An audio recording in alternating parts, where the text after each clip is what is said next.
E agora, sabe o que a gente vai fazer? A gente vai conversar com ela, Lelê. Ela vai falar com a gente um pouquinho de um assunto bem interessante. Aproximadamente 1,4% da população brasileira doa sangue.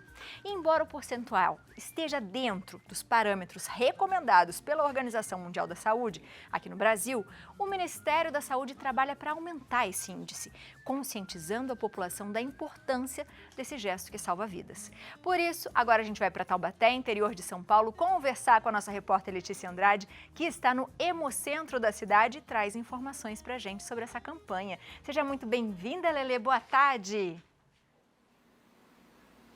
Muito obrigada, Abi. Boa tarde para você, para o Léo, para todo mundo que nos acompanha aqui no nosso Santa Receita. E você falou que desse lado aí tem muito amor para dar, e doar sangue é também um ato de amor que a gente nunca pode esquecer. Porque exatamente como você disse, os dados estão de acordo com o parâmetro, mas é sempre bom a gente lembrar que principalmente nessa época de final de ano é ainda mais importante que a gente doe sangue. Por quê?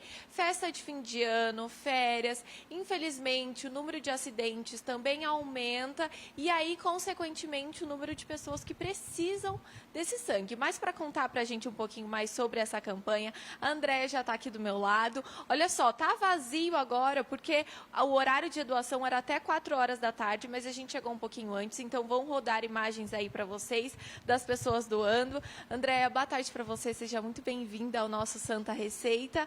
Vamos contar para o pessoal de casa então um pouquinho mais sobre essa campanha de final de ano, porque é muito importante doar sangue nessa época. Sim, todos os anos nós fazemos a campanha, né? Aqui nós temos até a hashtag Doe Sangue em Dezembro, porque no final do ano as pessoas têm as atividades extraordinárias, né, de final de ano, as confraternizações, os compromissos, a correria do dia a dia, viagem.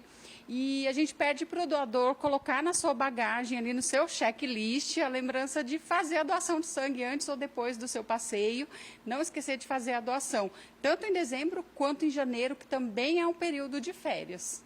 Olha só, muito importante. Eu tenho um outro dado aqui para passar para vocês, porque esse ano, comparado ao mesmo período do ano passado, aumentou 112.377 bolsas que foram doadas, né? E lembrando que cada bolsa pode salvar até 4 vidas. Então, esse aumento é significativo, mas você estava me contando que ainda não chegou o mesmo número de antes da pandemia, é isso? No Brasil todo, né? Ainda não foi alcançado um patamar que vinha tendo de doadores de antes da pandemia. Mas 2023 já foi melhor do que 2022 também, graças a Deus. E esperamos que os doadores voltem em 2024. Quem ainda não fez nenhuma doação de sangue, que faça a sua primeira experiência. A gente convida o doador para vir, espera que tenha uma boa experiência aqui conosco e que se torne um doador frequente. Com certeza. Então, vamos contar para o pessoal de casa quem é que pode doar, idade máxima, idade mínima, mulher, são 3 vezes por ano e homem até 4 vezes por ano, é isso? Isso, exatamente. Podem doar pessoas entre 16 e 69 anos. Os menores têm que vir acompanhado de quem tenha a tutela legal, ou o pai ou a mãe, tem que ser o responsável pelo menor. Maiores de 60 já tem que ter doado antes dos 60 para continuar doando até os 69. E o doador deve estar bem de saúde, comparecer com um documento oficial com foto, se estiver fazendo uso de medicamentos, se fez tratamentos recentemente, endoscopia é uma coisa que a gente sempre relembra, né, nos últimos 6 meses, quem fez endoscopia não pode doar, cirurgias, é importante informar que são impedimentos para doação. E, basicamente, está bem de saúde, sem sintomas alérgicos. Homens podem doar até 4 vezes dentro do período de 12 meses e o intervalo mínimo entre uma doação e outra é de 60 dias. Mulheres podem doar até 3 vezes nesse período e o intervalo mínimo entre uma doação e outra é de 90 dias. Perfeito. E vale também a gente lembrar que uma doação pode salvar até 4 vidas e as pessoas ficam se perguntando, depois que eu dou a bolsinha, o que acontece? O sangue vai lá para dentro e é separado o plasma? Conta pra gente como é que funciona todo esse processo. Isso, depois da doação, O doador vai para fazer um lanchinho aqui também, que é bem gostoso, né? A melhor parte da doação. Enquanto isso, a bolsa dele já está indo para ser processada. Ela é dividida em até 4 partes, né?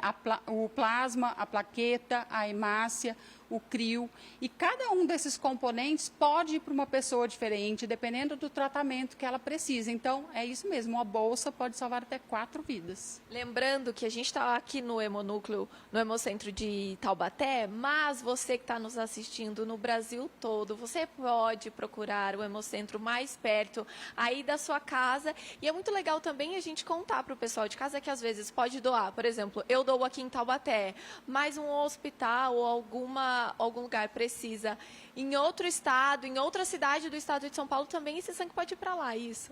O Hemonúcleo de Taubaté atende aqui todo o Vale do Paraíba, Litoral e Serra da Mantiqueira. São as 39 cidades da região metropolitana que estão na nossa área de abrangência e 25 hospitais que são credenciados para pegar sangue aqui com a gente. Nós fazemos parte de uma rede, que é do Hemocentro de Ribeirão Preto, que tem mais 8 unidades em todo o estado de São Paulo e que a gente pode ter interligado também e pode ir para outro lugar a bolsa. Olha que especial, gente. Então, é a gente ajudando a salvar vidas e, além disso, você pode vir, doar o seu sangue, ajudar, principalmente nessa época de final de ano. Vamos contar para o pessoal de casa que você estava me falando que, por exemplo, o sangue O negativo, A negativo, B negativo, normalmente os que são negativos são os que têm mais eficiência. As pessoas costumam não doar tanto, é isso?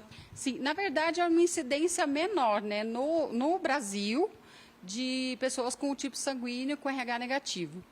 E para nós, principalmente o O negativo, que é quando o doador só pode receber O negativo, mas ele doa, o O negativo doa para todos os outros tipos sanguíneos, é o popularmente conhecido como doador universal, ele é essencial, ele é estratégico, porque numa emergência muito grande, que não se saiba o tipo do paciente, não dê tempo, é o O negativo que vai ser transfundido. Ele tem uma incidência menor na população brasileira, mas todos os tipos sanguíneos são bem-vindos e por ter, por exemplo, o O positivo e o A positivo, que são os mais incidentes, há também um consumo maior. Perfeito. Muito obrigada pela sua participação aqui no nosso Santa Receita. É sempre bom a gente lembrar o pessoal de casa de fazer esse ato de amor. Então, se você ainda não doou sangue esse ano, aproveite esse final de ano. Não é verdade? Esse momento que a gente fica com o coração mais quentinho, relembra, consequentemente, o nascimento do menino Jesus. Então, vamos salvar vidas, porque todas as vidas importam. Então, doem sangue. Léo, Abby, eu volto com vocês aí no estúdio. Beijo para você, Lelê. Quanta informação, né? Que interessante ali. Eu fiquei o tempo todo prestando atenção, porque é fácil, né? Mas a gente tem que ter essas restrições aí, você tem que ver se você está bem de saúde, enfim. Mas se não der para você, fale para outras pessoas e vai ajudando, porque é tão importante a gente salvar vidas, né? É um ato de amor mesmo. Demais, né?